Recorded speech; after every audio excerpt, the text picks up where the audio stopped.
Good morning and welcome back to channel student. तो आज हम लोग पढ़ने वाले हैं एक अलग सा इंग्लिश ग्रामर पढ़ेंगे।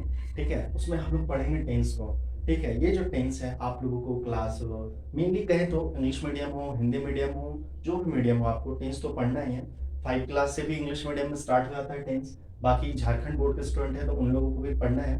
आपको 7, 8 ये सभी सिलेबस में 7, 8, 9 में भी मिलेगा।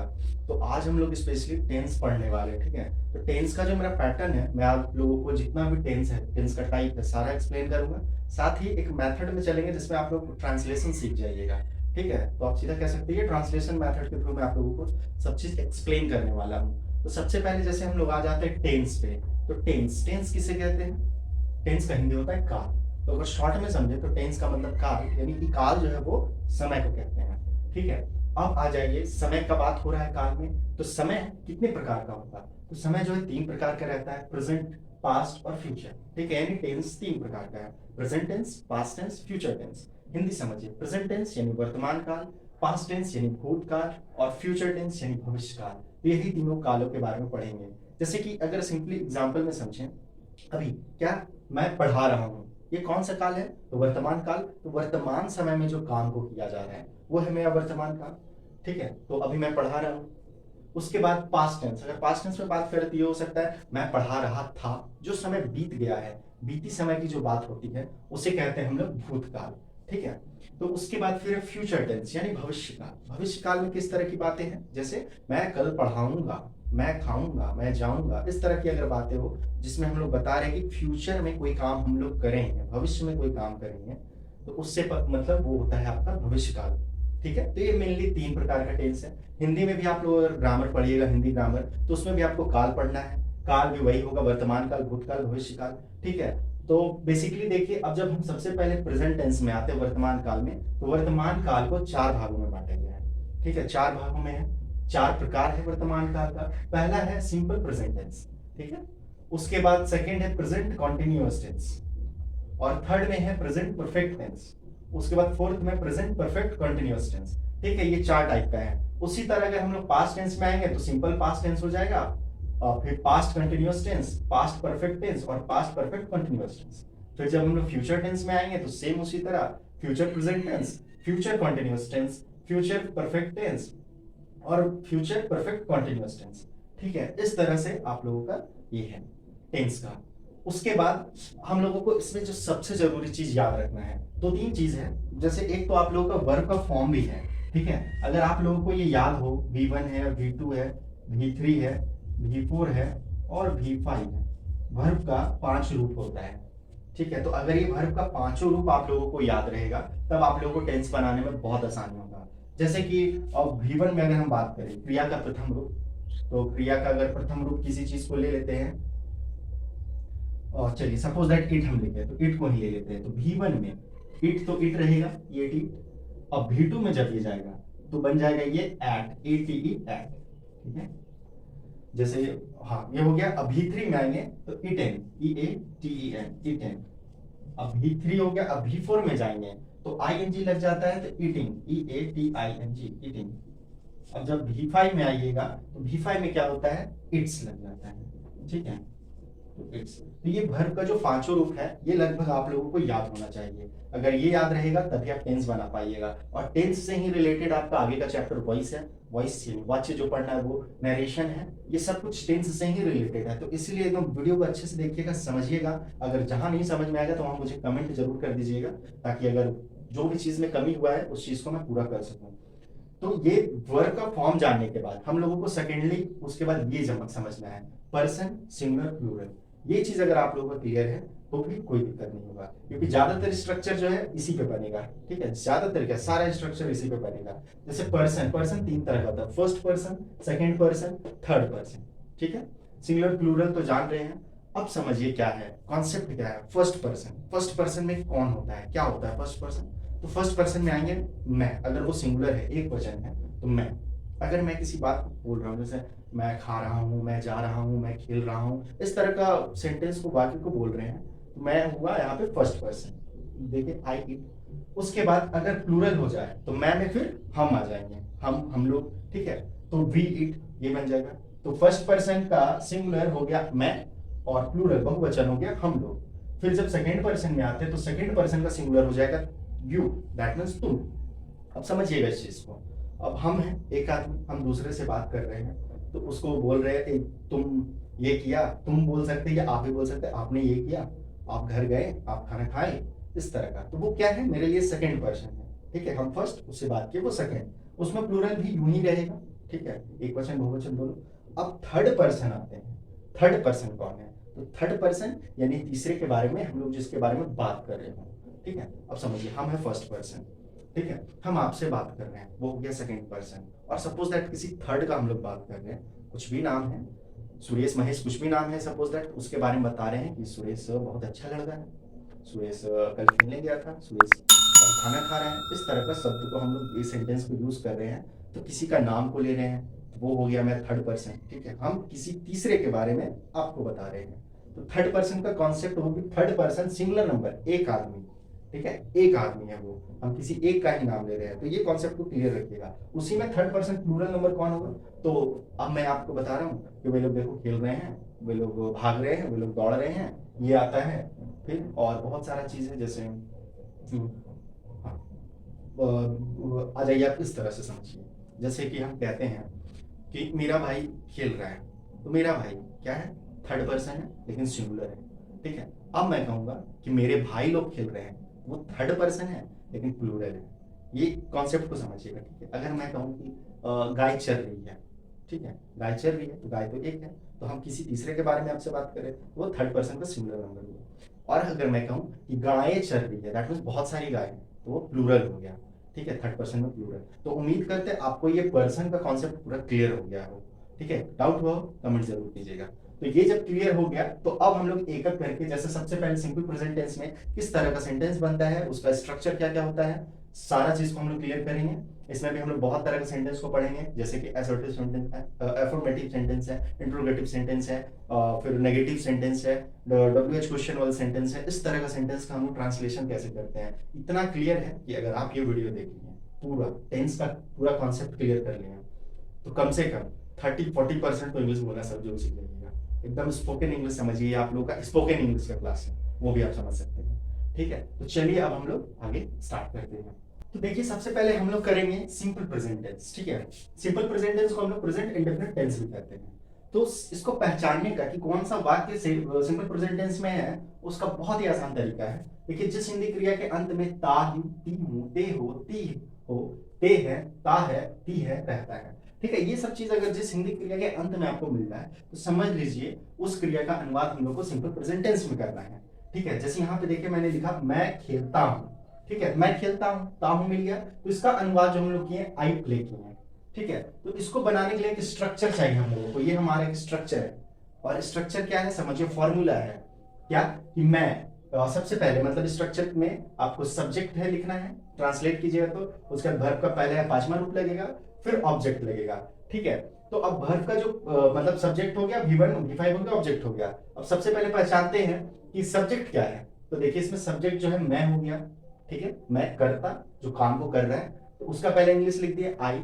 अब उसके बाद खेलना, जो यहाँ पे खेलता हूँ, जो ये खेलना क्या है, क्रिया है, तो क्रिया का इंग्लिश लिख दिया, खेलना का इंग्लिश प्ले होता है, लिख दिया। अगर ऑब्जेक्ट रहा तो लिखेंगे, नहीं है तो फिर नहीं लिखेंगे, ठीक है। इसी में आपको एक और कॉन्सेप्ट को क्लियर रखना है, जो मैंने अभी इस पर्सन का समझाया था कि थर्ड पर्सन सिंगुलर नंबर में एस या ईएस जुड़ता है, ठीक है। थर्ड पर्सन सिंगुलर नंबर जहां रहेगा वहां एस या ईएस जोड़ना है, बाकी अन्य जगह सेंटेंस इसी तरह से बनेगा। जैसे अब थर्ड पर्सन के एग्जांपल ले ले, वह पढ़ता है, ठीक है, वह पढ़ता है। आप इसका इंग्लिश क्या कीजिएगा, तो सबसे पहले देखिए वह का इंग्लिश लिखिएगा, तो वह का इंग्लिश होता है ही, ठीक है। पढ़ना, जो पढ़ना है, पढ़ना का इंग्लिश क्या लिख सकते हैं, स्टडी भी लिख सकते हैं, रीड भी लिख सकते हैं। तो चलिए रीड लिखते हैं, आई मतलब ही रीड। अगर आपसे पैसे लिख दे ही रीड तो समझिए गलत है, ठीक है। तो इसमें हम लोग क्या, थर्ड पर्सन है ये वह, तो थर्ड पर्सन सिंगुलर नंबर में एस या एस लगता है, तो इसको हम एस लगा करके बहुवचन बना देते हैं, ही रीड्स, ठीक है। ये कॉन्सेप्ट को एकदम क्लियर रखिएगा। तो ये थर्ड पर्सन सिंगुलर नंबर का कॉन्सेप्ट है। इस तरह से बहुत सारा आप सेंटेंस ले सकते हैं, खुद से बना सकते हैं। हम लोग सोते हैं, मान लीजिए एक सेंटेंस है, हम लोग सोते हैं, तो इसका क्या बना सकते हैं आप इंग्लिश ट्रांसलेशन, कि हम लोग, तो हम लोग का इंग्लिश होता है वी, सोना का इंग्लिश होता है स्लीप, वी स्लीप, खत्म। ज्यादा माथामारी नहीं करना है इतना। तो ये पहला स्ट्रक्चर हो गया हम लोगों का, एकदम स्ट्रक्चर को नोट करते जाइएगा, ये सबसे इंपॉर्टेंट चीज है। वही इंग्लिश वाले के लिए क्या है, मतलब ऐसा भी क्वेश्चन आता है जैक बोर्ड में, सपोज दैट लिख दिया ही रीड, अब इसको आपको क्या करना है, गेस कीजिए कि ये कौन सा टेंस है। तो ही रीड्स, क्लियर, आप लोग को इस स्ट्रक्चर से समझ लेना है कि ये सिंपल प्रेजेंट टेंस है। ठीक है, अब आ जाते हैं इसी में, अगर आ जाता है नेगेटिव सेंटेंस। ठीक है, नेगेटिव अगर सेंटेंस होता है तो नेगेटिव यानी नकारात्मक वाक्य, तो नकारात्मक वाक्य अगर हम इसी को चेंज करते हैं, मैं खेलता हूं का लिख देते हैं मैं नहीं खेलता हूं, मैं नहीं खेलता हूं, तो फिर इसका इंग्लिश क्या लिखेगा आप लोग, इसका ट्रांसलेशन क्या बनाइएगा। तो इसके लिए क्या करते हैं हम लोग, एक स्ट्रक्चर को पहले पकड़ते हैं, इसका स्ट्रक्चर क्या होता है, तो इसका स्ट्रक्चर आपका बनेगा सब्जेक्ट प्लस डू या डज। ठीक है, डू या डज का यूज होगा, और वर्ब का फर्स्ट फॉर्म सिर्फ लगेगा, अब फॉर्म का यूज नहीं है, प्लस ऑब्जेक्ट। ठीक है, मैं नहीं खेलता हूं, तो I do not, do not लिख के चाहे आप लिख सकते हैं डोंट, डोंट प्ले। ठीक है, दोनों चीज का यूज कर सकते हैं, आई डू नॉट प्ले या आई डोंट प्ले। ये मेरा नेगेटिव सेंटेंस बन गया। ठीक है, तो अब इसमें आपको क्या याद रखना है कि यहाँ पे एक रूल क्या बनेगा हम लोगों का, कि वही सेम चीज है, थर्ड पर्सन। ठीक है, थर्ड पर्सन सिंगुलर नंबर में, थर्ड पर्सन सिंगुलर नंबर में डज का प्रयोग होगा, यहाँ पे डज का प्रयोग होगा, ये एकदम क्लियर रखिए। अब वहां जो एस या एस लग रहा है, अब वहां पे डज का प्रयोग होगा, बस। थर्ड पर्सन तो आप लोग पहचान ही रहे हैं। मान लीजिए यहाँ पे हम एक सेंटेंस लिख देते हैं कि चलिए, श्याम नहीं हंसता है, श्याम नहीं हंसता है, तो इसका क्या कीजिएगा, अब इस तरह का सेंटेंस है तो कुछ नहीं करना है, श्याम है तो श्याम पे इंग्लिश लिख दीजिए S H Y M Shyam. ठीक है, अब नहीं हंसता है तो श्याम क्या है, मेरा थर्ड पर्सन है और सिंगुलर नंबर है, यहाँ पे हम डज लगा देंगे, Shyam does not, does not लिखिए चाहे शॉर्ट में डजंट। ठीक है, डजंट भी लिख सकते हैं, डज नॉट लाफ है ना, हंसना का इंग्लिश होता है लाफ, तो लाफ लिख दीजिए L A you ji H. Clear है, बस इतना ही करना है आपको। तो ये आपका नेगेटिव सेंटेंस में जो भी सेंटेंस, मतलब नेगेटिव में जो भी सेंटेंस रहेगा उसका ट्रांसलेशन कर सकते हैं। आइए अगर और कुछ एग्जांपल देखना चाहते हैं तो कुछ और एग्जांपल हम भी लेते हैं। सपोज दैट रहता कि चलिए एक एग्जांपल हम अपने ले रहे हैं, अमित और सचिन, सचिन, ओ सॉरी इसमें ई की मात्रा इधर से लग जाएगा, सचिन नहीं दौड़ते हैं, दौड़ते हैं चलिए, इसका आप क्या ट्रांसलेशन कर सकते हैं, अमित और सचिन नहीं दौड़ते हैं। तो ध्यान रखिए ये भी नाम है, ये भी नाम है तो थर्ड पर्सन, लेकिन ये सिंगुलर नंबर नहीं है। अब यहाँ पे प्लूरल हो गया ना, दो दो लोग हैं, तो लिख दिए अमित एंड सचिन। ठीक है, अमित एंड सचिन। अब क्या लगाइएगा, डज लगाइएगा, डू लगाइएगा, डज डू। तो ये देखिए दो लोग हो गया, प्लूरल हो गया, बहुवचन हो गया, प्लूरल हो गया, तो हम लोग डू का प्रयोग करेंगे, Amit and Sachin do not run. ठीक है, बस इतना ही से करना है, तो आपका ये क्लियर हो जाएगा। अब इसके बाद, अब जब हो गया नेगेटिव सेंटेंस, तो नेगेटिव सेंटेंस के बाद आपका आएगा क्या, एक बन जाता है हम लोग का इंट्रोगेटिव सेंटेंस। तो अभी हम लोग इंट्रोगेटिव सेंटेंस को देखते हैं। अब हम लोग आगे नेक्स्ट आते हैं इंट्रोगेटिव सेंटेंस में। ठीक है, थोड़ा सा मे भी बाहर का नॉइज आ रहा होगा, आज कलश स्थापना का पहला दिन है, और पहला दिन में ही हम सोचे टेंस स्टार्ट करते हैं, और टेंस को खत्म ही कर देंगे। दुर्गा पूजा होते होते ये टेंस को पूरा खत्म करना है, क्योंकि टेंस जो पढ़ाना अपने आप में एक बहुत बड़ा चीज़ है। ठीक है, बहुत बड़ा है टेंस, उसको कंप्लीट करना, अगर ट्रांसलेशन के थ्रू करवा रहे हैं तो टारगेट किए हैं, खत्म कर देना है। थोड़ा सा नॉइज आ सकता है, उसको थोड़ा सा आप लोग मैनेज कीजिएगा, क्योंकि घर के बगल में ही मेरा क्या मूर्ति बैठा हुआ है, ज़्यादा दूर है नहीं, तो थोड़ा सा तो आएगा। आगे हम लोग देखते हैं इंट्रोगेटिव सेंटेंस। ठीक है, यानी कि प्रश्नवाचक वाक्य इसको कहते हैं। प्रश्नवाचक वाक्य स्ट्रक्चर मैंने पहले लिख दिया है कि पहले डू डज लगता है, फिर सब्जेक्ट लगता है, नॉट का रहा तो नॉट, फिर वर्ब, फिर ऑब्जेक्ट। ठीक है, अब सेंटेंस देखिए कि सेंटेंस क्या होता है प्रश्नवाचक वाक्य में। जैसे सेंटेंस होता है, क्या वह खेलता है, ये अपने तरफ से बना दी एक सेंटेंस। क्या वह खेलता है? प्रश्नवाचक वाक्य भी दो तरह का होता है। एक क्वेश्चन पूछ रहा है ऐसा है, क्या तुम खाता है, क्या वह खेलता है, इस तरह का कोई सेंटेंस बनानी है। ठीक है, तो क्या वह खेलता है, तो उसका स्ट्रक्चर एकदम याद रखिए। सबसे पहले डू डज लगाना है। ठीक है, तो डू डज लगाना है, तो वह है तो वह के साथ तो आपका क्या लगेगा, डज लगेगा। तो डज, उसके बाद सब्जेक्ट क्या है मेरा, सब्जेक्ट है वह, है ना। तो ही, डज ही खेलना, खेलना का इंग्लिश प्ले हो जाएगा, और क्वेश्चन खत्म। बस यही करना है। मान लीजिए किसी किसी सेंटेंस में अगर नॉट का भी है, अगर होता है इंट्रोगेटिव नेगेटिव सेंटेंस उसको कहते हैं। हम एक ही में इसको समझा दे रहे हैं कि ज्यादा आप लोग का ये लंबा ना लगे। तो जैसे मान लीजिए क्या वे लोग, क्या वे लोग नहीं, क्या कुछ वर्ब का सोचते हैं, क्या वे लोग नहीं हंसते हैं, क्या वे लोग नहीं हंसते हैं, और क्वेश्चन ये। तो इसमें क्या करेंगे हम लोग, क्या वे लोग नहीं हंसते हैं। तो एक चीज और ध्यान में रखिएगा, जहां क्या पहले है, ठीक है, जहां क्या पहले है और वो है सिंपल प्रेजेंट टेंस में। ठीक है, जहां क्या पहले है और वो है सिंपल प्रेजेंट टेंस में, तो वही डू डस का प्रयोग करना है। ठीक है, अब देखिए क्या वे लोग नहीं हंसते हैं, बस डू ही लगेगा। ये डस सब्जेक्ट को देखिए, सब्जेक्ट है वे लोग, दे, वहां पे हम लोग डस नहीं डू लगाते हैं। तो डू दे, अच्छा इसको, हाँ डू दे। अब आगे नहीं, तो नहीं है, तो देखिए स्ट्रक्चर के अनुसार do does subject plus not है, तो डू दे नॉट, हंसना का इंग्लिश क्या होता है, लाफ होता है, डू दे नॉट लाफ। बस आसानी से ऐसे कर देना है, तो ये आपका खत्म हो जाएगा। बहुत सेंटेंस है, आप लोग खुद से कुछ सेंटेंस लीजिए और प्रैक्टिस कीजिए कि ज्यादा से ज्यादा हम लोग प्रैक्टिस करें। और ऐसा ये डेली लाइफ से रिलेटेड है, ठीक है, लाइफ से ये रिलेट करते हुए चलता है, तो उतना भी नहीं है। अब हम लोग एक ले लेते हैं, हम लोग का एक अलग टाइप का सेंटेंस है WH वर्ड वाला।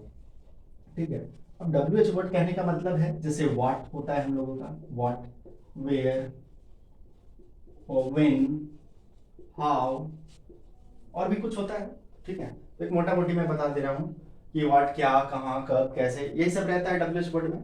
तो WH वर्ड में मान लीजिए सेंटेंस है हमारा, तो कैसे बनता है, तुम कहाँ रहते हो। आगे क्वेश्चन, तुम कहाँ रहते हो, और ये डेली लाइफ से रिलेटेड है, पूछा भी जाता है तुम कहाँ रहता है। ठीक है, तो इसका ट्रांसलेशन क्या कीजिएगा, तो इसमें जो स्ट्रक्चर है, पहले मैं वो आप लोगों को बता दूं, स्ट्रक्चर जो हम लोगों का बनेगा, स्ट्रक्चर एकदम कॉपी में खोल करके नोट कर लीजिए। ठीक है, कॉपी में जरूर नोट कीजिएगा स्ट्रक्चर। सबसे पहले हम लोग लिखेंगे WH वर्ड, ठीक है, उसके बाद डू या डज, डू या डज ये लिखेंगे। तो WH वर्ड हो गया, डू या डज, उसके बाद सब्जेक्ट लिखेंगे, अगर नॉट है तो नॉट लिख देंगे, उसके बाद वर्ब का first form plus object plus question mark last में। ठीक है, तो अगर रात को,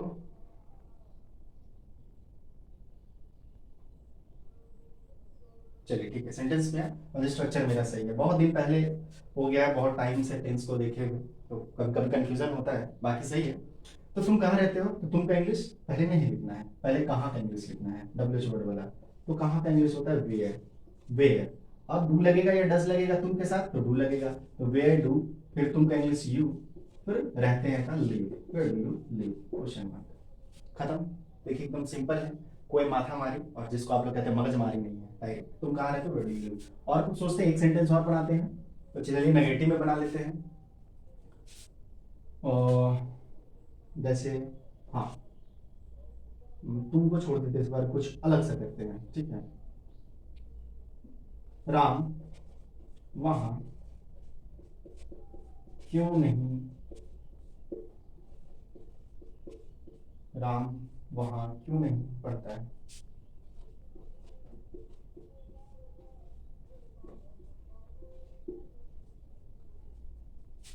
इसका इंग्लिश क्या कर सकते हैं हम, राम वहां क्यों नहीं पढ़ता है। तो सबसे पहले WH वर्ड, क्यों, क्यों का इंग्लिश लिखिए वाई। अब डू लगेगा या डज लगेगा, तो ऑब्वियसली जो है डज लगेगा, वाई डज, राम मेरा सब्जेक्ट है, वाई डज राम। अब नॉट है, तो क्यों नहीं दिया है तो नॉट है, तो उसको भी लिखेंगे वाई डज राम नॉट, पढ़ना स्टडी लिख देते हैं, स्टडी, STUDY स्टडी, वहां का देयर,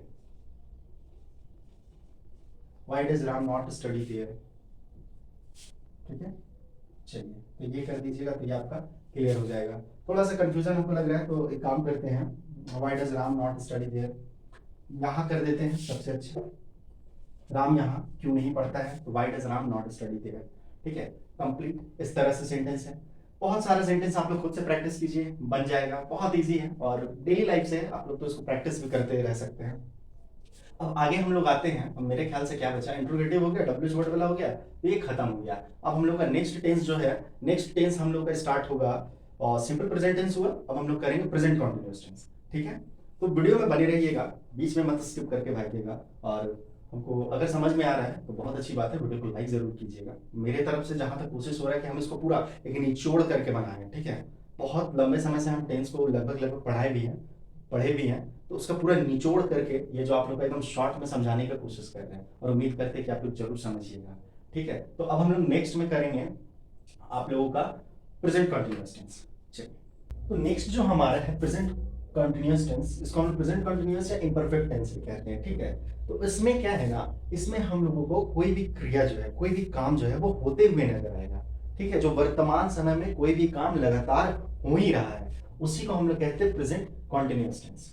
ठीक है, ये ध्यान में रखिए, लगातार वो काम हो रहा है, तो इसका जो अंत ही है, क्रिया के अंत में आपको यही मिलेगा ही, रहा हूं, रही हूं, रहे हैं, रहे हो, रही हो, रहा है, रही है, इस तरह का जो मिलता है उसका, या शॉर्ट में पीसीटी लिखे हैं, that means present continuous tense में उसका अनुवाद होता है। जैसे एग्जांपल के लिए देख लीजिए, अगर बात है कि मैं पढ़ रहा हूं, ठीक है, मैं पढ़ रहा हूं, तो इसका ट्रांसलेशन हम लोग क्या करेंगे। ठीक है, तो इस ट्रांसलेशन को करने से पहले हम लोग इसका स्ट्रक्चर को देख लेते हैं, तो बहुत आसानी से समझ में आ जाएगा। तो स्ट्रक्चर जो इसका क्या होता है कि सब्जेक्ट है, ठीक है, उसके बाद इसमें लगता है इज एम आर। ठीक है, ये ध्यान में रखते हैं, इज एम आर, ये हेल्पिंग वर्ब है, ये लगता है is am are, plus verb का जो है वो फोर्थ फॉर्म लगता है, फोर्थ फॉर्म यानी आई एन जी वाला फॉर्म, प्लस में ऑब्जेक्ट। ठीक है, तो मैं पढ़ रहा हूं, अगर हम इसका इंग्लिश करें तो सबसे पहले सब्जेक्ट मैं का इंग्लिश आई। ठीक है, आई के साथ इज लगेगा, एम लगेगा, आर लगेगा, तो एम लगता है, तो आई एम, और फिर पढ़ना का इंग्लिश हो जाएगा रीडिंग।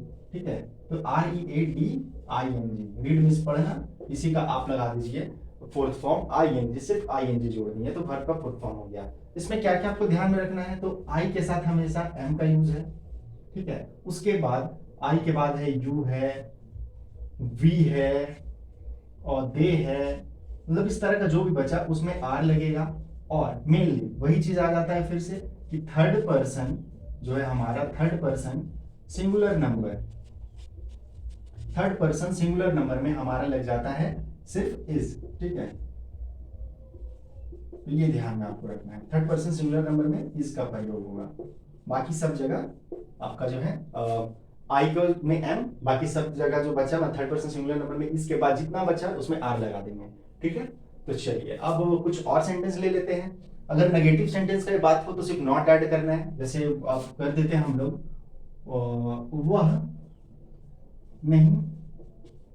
वह नहीं खेल रही है।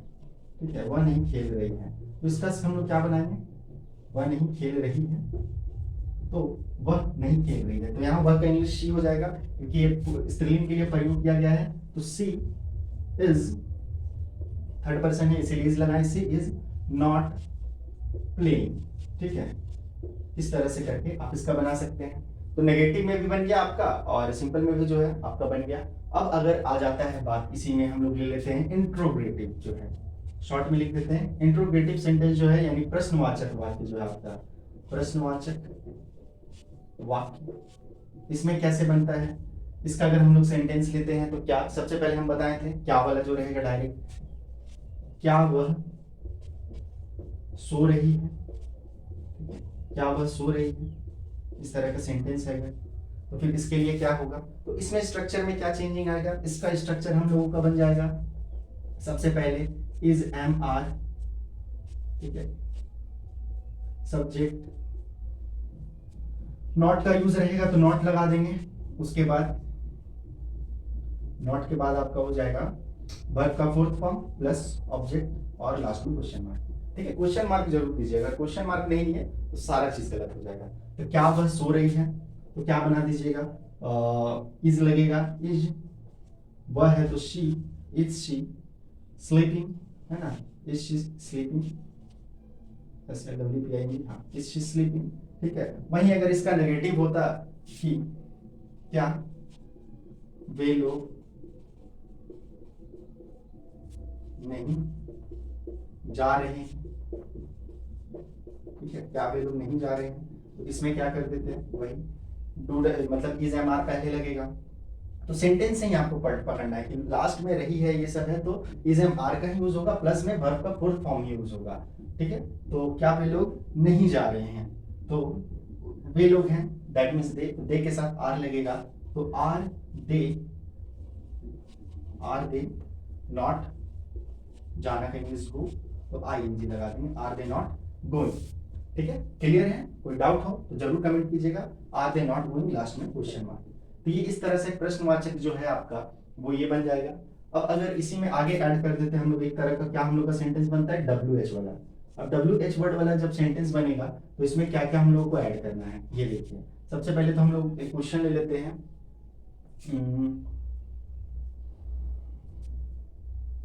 ले लेते चलिए सिंपल, वह कहाँ जा रहा है, वह कहाँ जा रहा है।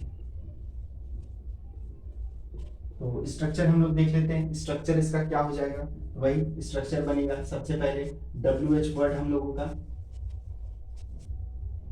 उसके बाद इज एम आर लगाइए,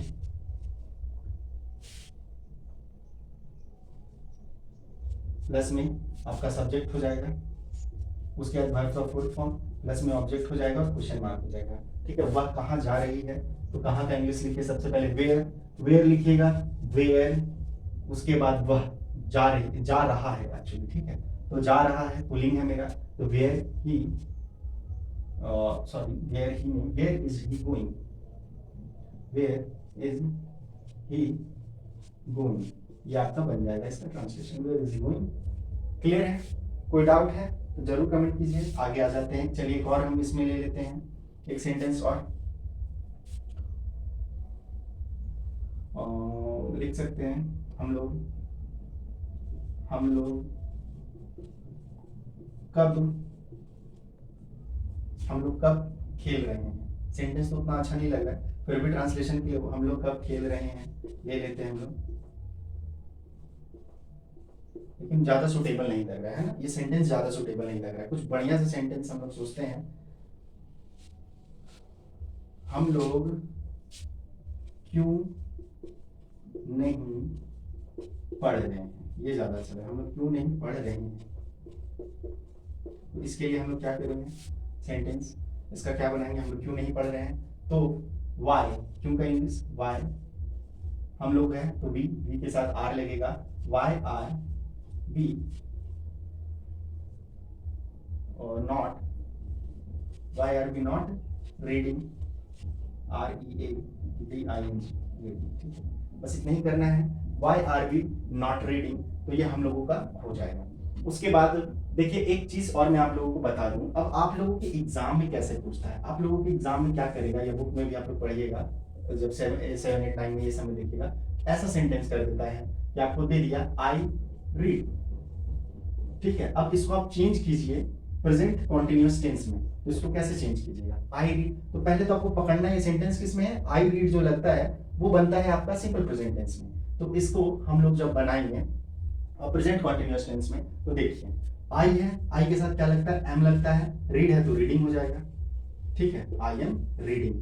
तो यही तरह का क्वेश्चन आपको मिलेगा, इसी को पास्ट में भी फ्यूचर में भी बदलने के लिए दे दिया जाता है। तो बस इस चीज को भी साथ साथ में फोकस करते जाइएगा, तो ये आप लोगों का इस तरह से कंप्लीट हो जाएगा। उसके बाद हम लोगों का प्रेजेंट कॉन्टिन्यूअस टेंस खत्म हो गया, तो फिर हम लोग आ जाएंगे आगे प्रेजेंट परफेक्ट टेंस और प्रेजेंट परफेक्ट कॉन्टिन्यूअस टेंस, ये दो तरह का और टेंस है, तब हम लोग का पूरा प्रेजेंट टेंस खत्म हो जाएगा। तो आप लोगों से अभी रिक्वेस्ट है कि बस वीडियो को लाइक जरूर कीजिए, और चैनल को अब तक सब्सक्राइब नहीं किया तो सब्सक्राइब कीजिए, और अपने फ्रेंड लोगों को भी शेयर करें, ठीक है, ज्यादा से ज्यादा शेयर करें। और उसके बाद हम लोग जो है प्रेजेंट परफेक्ट टेंस और परफेक्ट कॉन्टिन्यूअस जो है वो हम लोग नेक्स्ट डे करते हैं। तो चलिए ठीक है, वीडियो अच्छा लगा है तो लाइक जरूर करें, और फिर हम लोग मिलते हैं नेक्स्ट वीडियो में, तब तक के लिए बाय, टेक केयर।